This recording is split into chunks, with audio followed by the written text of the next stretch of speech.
video is a short account of my experience of contracting and living with idiopathic pulmonary fibrosis, a disease affecting the lungs. We'll call it IPF for short.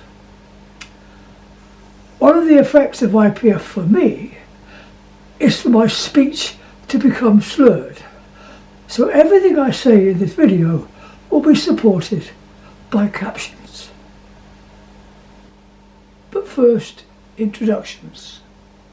I am Allan Bantick. I grew up in London through the war years, joined the RAF at the age of 17. I spent 26 years as a PT instructor, specialising in outdoor pursuits, aircrew survival and mountain rescue, working mostly in Scotland. On leaving the RAF, I built a recording studio for use by the local musicians, and I spent many of my evenings singing and playing music to the tourists in the local hotels. Then, throughout the 80s and 90s, I became increasingly interested in wildlife.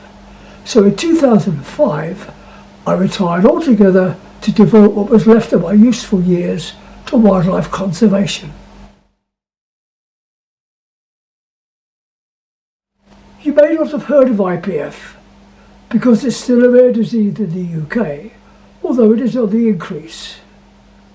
In IPF, the lungs become scarred and they stiffen up, reducing their ability to process oxygen effectively.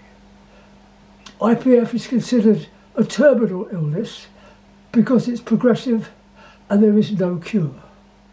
Some medications can help to slow the progress of the disease, but their side effects can be quite serious. In my case, health problems first showed up in the autumn of 2021. I started to get excessively breathless and tired after only brief periods of exercise. So I spoke to the doctor, who arranged a chest x-ray which revealed there was a problem of some kind. This led to more detailed scans, and in the spring of 22, the blow fell. I had IPF. Initial prognosis promised a future of between 3 and 5 years, which was dramatically shortened to a few months when a chest infection set in, complicated by side effects of the medication I was using, which impaired my ability to eat. I lost 2 stone in weight very quickly and was advised to put my affairs in order. Yes, it was that bad. Happily, I survived that crisis, and although I remain very weak, I do now have a future of some kind, albeit as a disabled person. The disabling effects of IPF vary with the individual, but I believe I'm fairly typical in suffering from shortness of breath, even sitting at rest, plus unreasonable tiredness after even a small amount of activity. There are also occasional bouts of anxiety. I still find eating a problem, so preventing further weight loss is a challenge. And sleeping is another difficulty, such that some nights I do not sleep at all.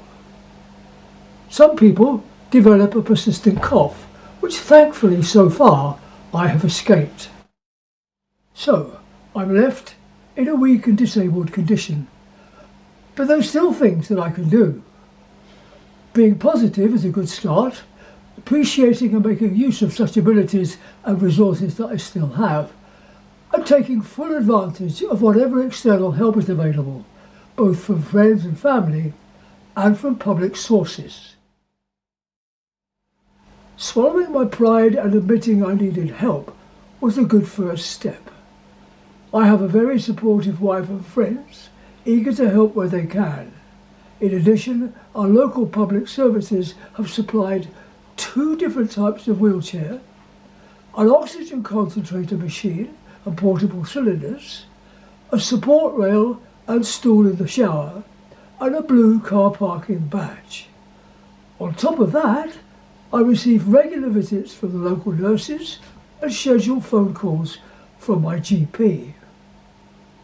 I count myself very fortunate indeed and cannot praise our National Health Service and Macmillan highly enough. As for self-help, my wildlife interests are important to me, so I invested in an all-terrain electric buggy with which I could venture further into our woods than would otherwise be possible, so that I continue engaging with birds and mammals on a small scale when weather permits. So, what else can I do of a physical nature? Well, quite a lot really, much of it only made possible by wearing the small oxygen cylinder and nasal cannula already mentioned. For a start, helping around the house in a small way is still possible, so I do most of the washing up and some of the hoovering. Dusting doesn't really happen much in our house, but when it does, I have to stay well clear for obvious reasons. Simple household repair jobs can still be attempted. I have a shed, a workshop with the usual array of tools, both hand and electrical. I can take myself shopping in the village shop using the car or the buggy, relying on help from the shop staff with anything heavy. And I can go to the supermarket with my wife in the car using the shopping trolley as a Zimmer frame. I can also go to other types of shop, either using sticks or a small wheelchair. And the same goes for hospital appointments, dental visits and similar. I can walk in the forest using walking sticks. For a time, I could manage to walk up to 1 mile, but it is in the progressive nature of the disease that a mile is now much too much. One option is to go deep into the forest with my buggy, park up and do a local short walk with my sticks into a secret spot before heading back to the buggy. A word of caution. All such activities come with the risk of excessive tiredness, so I find that planning ahead, even when doing the simplest of tasks, can save lots of precious energy.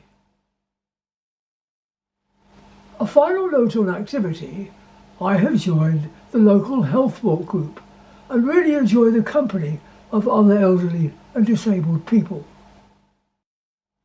Of a less physical nature, but important for keeping the brain working and staying positive and cheerful, I watch TV, surf the web, play games, including online games, do some sketching, and write poetry. I also enjoy reading both actual books and e-books. Furthermore, the advent of audiobooks has opened up new possibilities, and I have found them useful in helping me get off to sleep on some of those difficult nights.